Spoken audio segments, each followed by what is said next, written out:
Hello, hello. Hey there, hey there. Welcome into another edition of Between the Lines. I'm Josh Ellis, editor-in-chief of Success Magazine, and today we are back in the October issue.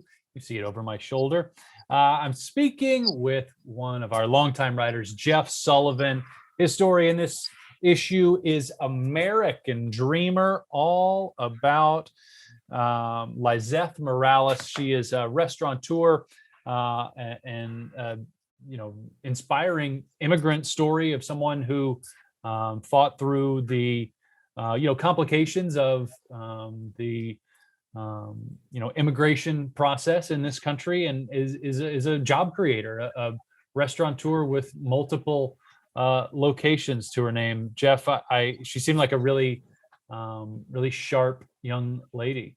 Yeah, she was a fascinating person to talk to, because when you think about immigration and dreamers, you don't envision her. Even in just talking to her, I mean, she has less of an accent than my Boston accent. I mean, she talks absolutely just, when she got detained, they were confused about that too. They were like, this doesn't usually take place. But just to backtrack a little bit, what I found most fascinating about her story, if not immensely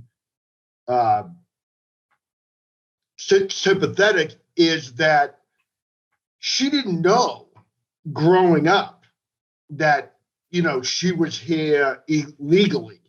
They told her the night before she left for college that, and I just can't fathom being in that situation of growing up completely normally.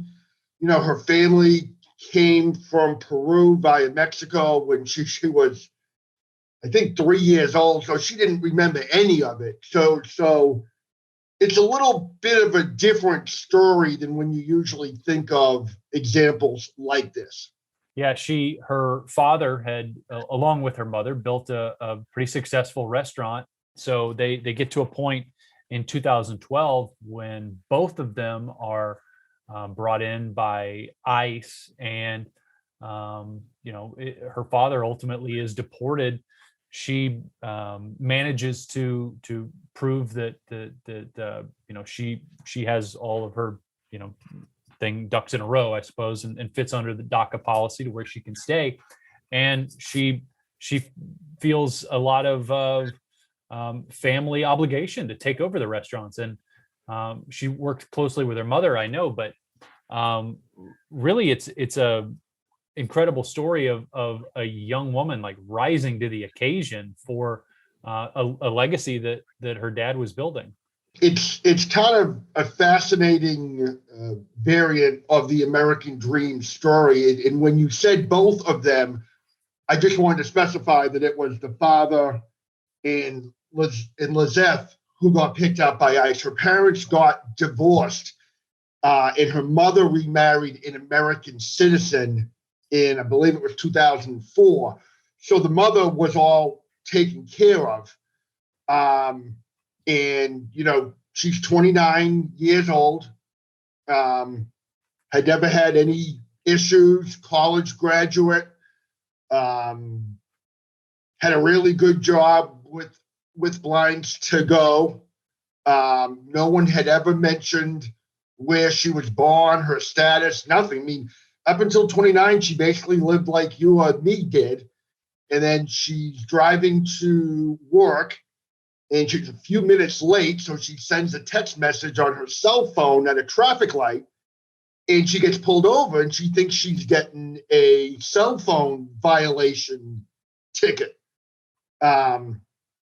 And then as she's pulled over, after about 15 minutes, two unmarked vehicles pulls up, and she goes, "This can't be for a cell phone ticket." And her and her father, this is up in New Jersey, are brought to the main ICE office in, I believe it was Trenton. So when they let her go, as you said, after, I think it was 17 days.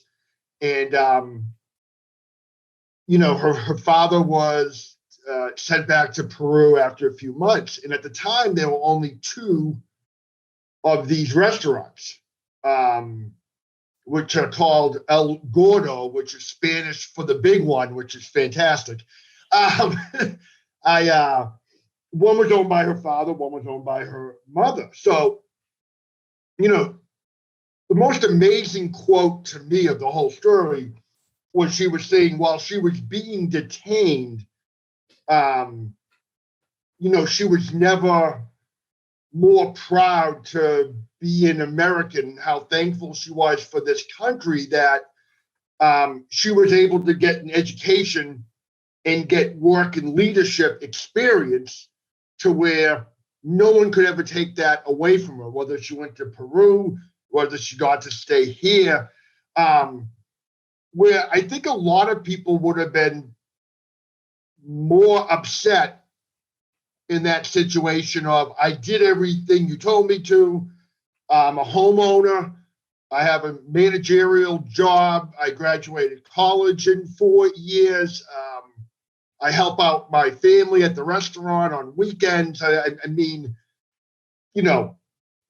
not to make this an immigration debate by any stretch, but it just, when you think of it and you hear all the debate, you never think about somebody like this. But then, so when her father got sent back, she just decides to go all in, which at 29 is pretty impressive. Clears out every cent of a 401k, buys her father's restaurant right before he's sent back to Peru. And then a few years later, makes enough money to buy her mother's location and has opened 2 cents and has plans to open a lot more. She wants to build a national chain, and you stop and think, well, I mean, everybody wants to build a national chain. I assume when you open a restaurant, that's the ultimate dream. No one says, I only want one. But she makes a valid point that there's no such thing as a Peruvian national food chain. And I mean, you're 10 times the foodie that I am. I mean, you spent years working for the Cowboys, tweeting about food and driving everybody nuts. Have you ever had it? Peruvian chicken, absolutely, it's delicious. So yeah, I mean, I'm eager to try El Gordo. I'm all about the condiments, and so like the green sauce goes with it. Highly recommend anybody if you've not tried Peruvian sort of roasted chicken and to do that. And the amazing thing about this green sauce, and you probably know this being the food nerd that you are, but they use it on everything, like salads, as a salsa, like just everything. I mean, it's kind of like they say about grandmothers back in the day would just put Windex on everything. They just put green, whatever this is, sauce on everything. I think it's a really important story for people to read. Everyone, immigration is a hot button issue at the moment, but it's important to consider all sides of it. And so many times, from Sergey Brin and Elon Musk down to somebody like this, more often than the general American population, immigrants are job creators and entrepreneurs. And so that's an aspect that I think everybody has to consider. We distill it into one person's story. Jeff, you did a great job telling it in Lizeth Morales, but inspiring to see what she's done and the way that she has worked for what her family has. So I recommend everybody to check it out in the September, October issue. If you've never had Peruvian chicken, go buy El Gordo, pick up some of the chicken, put all the green salsa on it that you want. And we'll leave it at that, Jeff. I know that next time we get together, I'll do the ordering. Okay. Sounds good, my friend. All right, everybody. Thanks for sticking with us for another edition of Between the Lines. We'll see you next week.